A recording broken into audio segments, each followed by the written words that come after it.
Hello everyone, welcome back to my channel. In this video, we are going to talking about the eyelids and its disorders. This is a cover of eye with a movable fold of the skin and muscles that close over eyeball or open voluntarily. The anatomy of the eyelid. The eyelid is divided by the horizontal furrow into an orbital part and a tarsal part.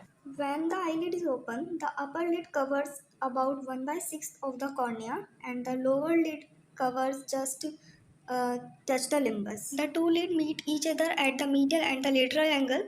The lateral canthus is about 2 millimeter higher than the medial canthus. The elliptical space between the upper and lower lid is palpebral fissure, vertically 10 to 11 millimeter in the center and horizontally 28 to 30 millimeter. The lid margin is about 2 millimeter broad and divided into the two parts, upper punctum and the lower punctum. This medial lacrimal portion is rounded and devoid of lashes and glands. The lateral ciliary portion is round anterior border, sharp posterior border, and intermarginal strip, which is between the two borders. The gray line, which is the junction of the skin and conjunctiva, divide the intermarginal strips into the anterior strip, 2 to 3 rows of lashes, and the posterior strip, which opens the meibomian glands. Now the structure of upper eyelid, where it has many layers. First is skin, which is the thinnest. Second is subcutaneous areolar tissue, which is loose and no fat. The third is a layer of striate muscles. This is the orbicularis muscle, which has three parts: orbital, palpebral, lacrimal. The zygomatic branch of the facial nerve supply it. The second muscle is the levator palpebral superioris muscle, which raises the upper lid and supplied by the oculomotor nerve. The fourth layer is submuscular areolar tissue, which is anesthetized lid by the giving injection. The fifth layer is fibrous layer. It has two parts: central tarsal plate, which has no cartilage. The upper and the lower tarsal plate join to form the lateral and medial canthi angle. The septum orbitale peripheral part, the perforate by the nerve vessels and levator palpebral superioris, which enters lid from the orbit. Glands of the eyelid. First is the meibomian gland. It is the modified sweat gland which opens to the anterior margin of the eyelid. The glands of Zeiss with the eyelashes. The modified sebaceous gland opens at the base of the eyelashes. The glands of Moll, which is the modified sweat gland, joins the duct of the glands of Zeiss. The glands of Wolframs, which opens near the upper border of the tarsal plates. This is the Muller's muscle. This is the lacrimal gland. This is the glands of Krauss. This is the Mann's gland. Now the disorders of the eyelid. First, inflammatory disorders of the eyelid. The blepharitis, which is the subacute chronic inflammation of the lid margin, very common.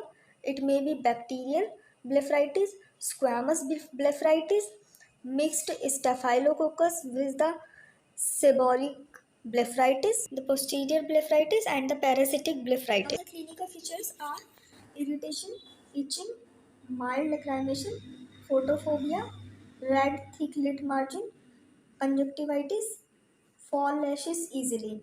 The treatment includes the lid hygiene at least twice daily, warm compression 5 to 10 minutes, lid cleaning, avoid rubbing. The second, antibiotic ointment. The third is the topical steroids, which is weak. The topical antibiotics rub on the eyelid. The ocular lubricants. The next is the external hordeolum, which is known as stye. It is acute suppurative inflammation of the lash follicle and associated glands of the Zeiss and Moll. The cause is maybe occur in the child, habitual rubbing of the eye, causative organism Staphylococcus aureus. The clinical features are painful swelling at the lid margin, diffused. These are the symptoms. The cellulitis and abscess are the signs. The internal hordeolum. It is the suppurative inflammation of the meibomian gland. The causes are early age, rubbing, primary staphylococcus infection of the meibomian gland, secondary infection in the calazion. The clinical features are painful swelling symptoms The edema, swelling, pus is sign. The treatment for both internal and external holdiolum are warm compression 2 to 3 times a day, oral antibiotic if recurrent case occur. Next is the chalazion, which is also known as the tarsal on the meibomian cyst. It is a chronic non-infective lipogranulomatous inflammation. The clinical features are symptoms may be painless swelling away from the lid margin, watering, blurring vision. The signs may include the nodules. The cause is retention of the secretions. The treatment includes first is the conservative treatment. It includes the hot fermentation, topical antibiotic in the form of eye drops, oral anti-inflammatory drugs. The second is the intralesional injection of the long-acting steroid, triamcinolone. The third is the incision and the curettage using the Calazian scoop. Next is the eyelashes disorders. First is the trichiasis, which is the inward misdirected cilia or the eyelashes. Cause is the ulcerative blepharitis, external hordeolum, burn, cicatrizing trachoma. The clinical symptoms include irritation, pain, lacrimation. The signs are misdirected lashes, trachoma, blepharitis, corneal ulcer, which are non-healing, the corneal opacity. Treatment include the epilation, which is the mechanical removal of the eyelashes with the forceps, the cryotherapy of the lashes base. The diatychiasis, it is the double rows of the eyelashes or the extra posterior row of the eyelashes. The madarosis, which is the loss of lateral one third of eyelashes. Next is the anomalies in the posterior position of the lid margin. First is entropion. It is the inward rolling or rotation of the lid margin. The clinical symptoms include the foreign body sensation, irritation, the lacrimation. The signs includes the interning of the lashes with the lid margin, scarring, superficial corneal opacity. The treatment includes the spastic entropion, which is the botulinum toxin, the senile entropion, modified Wheeler operation or the Wies operation, the cicatricial entropion, modified Burroughs operation or the wedge resection. The ectropion is outward rolling of the turning of the lid margin. Clinical symptoms include the epiphora, irritation, discomfort. The signs include the outward rolling of the lashes, skin scarring, dryness, thickness of the conjunctiva. The cause may be senility, congenital, involutionary, cicatrician, which is due to burn, paralytic due to seventh cranial nerve palsy, mechanical due to tumor. The treatment includes in the involutionary ectropion is medial conjunctival plasty, Byron Mitz modified Coons Szymanski operation. Chylobefron. It is a fusion of the eyelid margin of the upper lid and the lower lid. The leg of thalamus is the inability to close the eye due to the paralysis of the orbicularis oculi muscle. The tylosis is the thickening of the eyelid margin.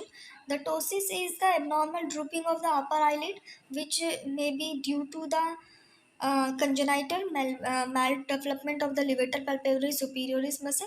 Acquired may be due to neurogenic, myogenic, aponeurotic, or the mechanical. The clinical feature includes the upper lid crease absent, the lid lag on the down gaze, and the ptotic lid is higher than the normal. The treatment for the congenital is the levator palpebrae superioris muscle resection. For the moderate ptosis and LPS functional, the frontalis lung surgery for the severe ptosis and the poor LPS function. For acquired, the surgical and the conservative treatments. Note one point, the synkinetic phenomenon is the Marcus-Gunn jaw winging ptosis, which is due to the trigeminal oculomotor nerve synkinesis. Thank you.